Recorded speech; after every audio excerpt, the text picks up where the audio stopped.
બીજી તરફ આજે ભાવનગરમાં આવેલી ગરાસિયા બોર્ડિંગ ખાતે ક્ષત્રિય સમાજના ભારતીય જનતા પાર્ટીના કોંગ્રેસ પાર્ટી આપ પાર્ટી સહિત તમામ રાજકીય આગેવાનો ક્ષત્રિય સમાજના યુવાનો મહિલાઓ મોટી સંખ્યામાં જોડાયા હતા।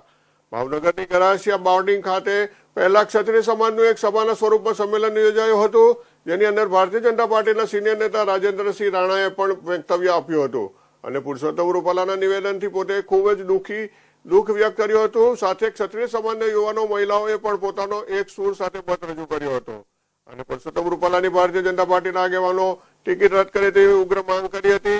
ભાવનગર લોકસભામાં 2.5 લાખથી વધારે મતદારો જ્યારે ક્ષત્રિય સમાજના છે, ત્યારે ક્ષત્રિય સમાજનો પોકેટ એરિયા ગણવામાં આવે છે। ભાવનગર વિસ્તારમાં ક્યારેય લોકસભાની ચૂંટણીમાં પહેલા આ પ્રકારે આક્રમક અને આટલી મોટી સંખ્યામાં ક્ષત્રિય સમાજ ભેગું થયું અને વિરોધ કરવામાં ભાજપ માટે ખૂબ જ ચિંતાનો વિષય કહી શકાય। આ સાથે જ પહેલા સંમેલન પૂર્ણ થયા બાદ ખૂબ જ મોટી સંખ્યામાં રેલીનું આયોજન કર્યું હતું અને ભાવનગરની કલેક્ટર કચેરી ખાતે કલેક્ટરને આવેદનપત્ર આપવામાં આવ્યું હતું।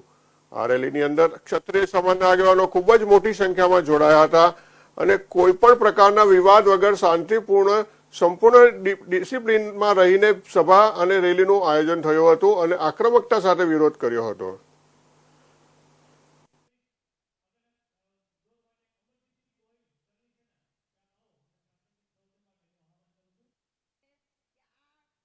હું ભૂમિબા વિજયસિંહ ચુડાસમા ગોહિલવાડ રાજપૂત મહિલા સમાજમાં પ્રમુખ તરીકેની સેવા આપું છું।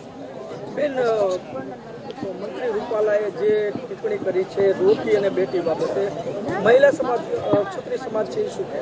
ક્ષત્રિય સમાજ એ કહેવા માગે છે રૂપાલાજીને કે જે એમણે અમારા સમાજ ઉપર ટિપ્પણી કરી છે, તો આવું લોકસભાનું જે કાંઈ હોય એમાં અમારા સમાજની ટિપ્પણી એમનાથી ન કરાય અને એમાં એમને રાજપૂતાણી કે ક્ષત્રિયો અને રાજવીઓના રોટી બેટીના વ્યવહાર, તો રૂપાલાજી તો બહુ નોલેજવાળા વ્યક્તિ છે, તો એમને ખાસ કરી અને આવો અમારા કોઈ ઇતિહાસમાં નથી કે રોટી ને બેટીનો વ્યવહાર કર્યો, એ માટે ખૂબ જ રાજપૂતાણી ઉગ્ર આંદોલન કરશે। ટૂંક જ ગાળામાં અત્યારે છે જ તે, પણ એનું વધારે આંદોલન થશે તાલુકા જિલ્લા વાઇઝ અને અત્યારે ગરાસિયા સમાજ ઉપર ગરાસિયા બોર્ડિંગે 5 થી 7 હજાર માણસના ભાઈઓ અને બહેનો ભેગા થયા હતા બોડી સંખ્યામાં વિરોધ કરવા માટે અને એક રાજપૂતાણીનું નામ લીધું છે રૂપાલાજીએ, એટલે રૂપાલાજીને ખબર પડવી જોઈએ અને એમની ટિકિટ રદ જ થવી જોઈએ। આના માટે માફી ન હોય અને સમાધાને ન હોય।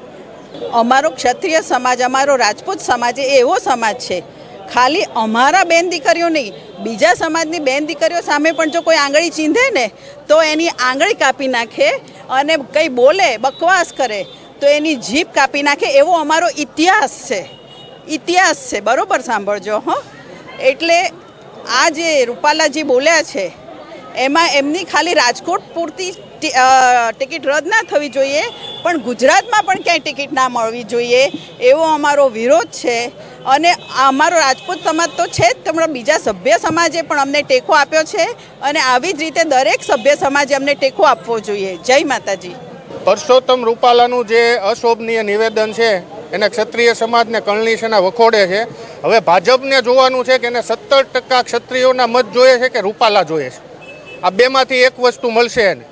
બીજી વસ્તુ, અમારી કળની સેનામાં અમારા રાષ્ટ્રીય અધ્યક્ષ મહિપાલસિંહ મકરાણા સાથે કાલે જ મારે વાત થઈ છે, જો આનું નિવારણ નહીં આવે તો અમે આ ગુજરાત ઉપર MP, રાજસ્થાન અને અમારી જ્યાં જ્યાં કળની સેના આખા ઇન્ડિયામાં પથરાયેલી છે ત્યાં તમામ જગ્યાએ આનો વિરોધ કરવામાં આવશે અને ભાજપની વિરુદ્ધમાં